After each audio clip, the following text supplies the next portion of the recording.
I'm so excited to share with you a quick and tasty new way to roast vegetables that I just learned. I discovered this technique through Cooks.com from one of their roasted Brussels sprouts recipes. But you can really do this with a lot of different vegetables, like potatoes, sweet potatoes, cauliflower, carrots. Really anything that's denser and might take a little bit longer to roast. The first step is you want to preheat your oven to 500 degrees. Yes, we're really going to get our oven that hot, and I promise you it's not going to explode. It'll be fine. Next, we're going to chop our vegetables, and you can chop them into whatever shape you'd like. I typically like to have my Brussels sprouts and quarter the potatoes, and sometimes I like to chop my carrots into fries. After you've chopped the vegetables, you want to move them onto a baking sheet, which you can line with parchment paper or not. It's completely up to you.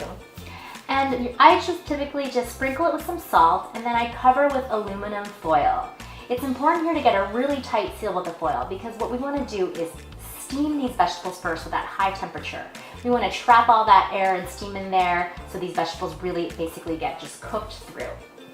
Then we're going to put our covered vegetables into the oven and set a timer for 10 minutes and let the vegetables steam away.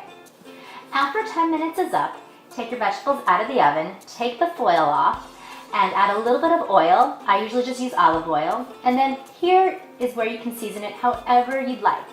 You can keep it simple with just some salt and pepper, maybe some brown sugar, or you can get creative with your spices. You can chop up some herbs like rosemary or thyme. You can even make your own vinaigrette. If you are making a vinaigrette, you don't need to add the oil beforehand because your vinaigrette probably already has oil, so you don't need to do that. So once you get your seasoning on, toss everything through, spread everything out evenly, and pop it back in the oven at 500 degrees for another 10 to 15 minutes. The second part of cooking ensures that your vegetables come out crunchy and caramelized, which is exactly how we love our roasted vegetables.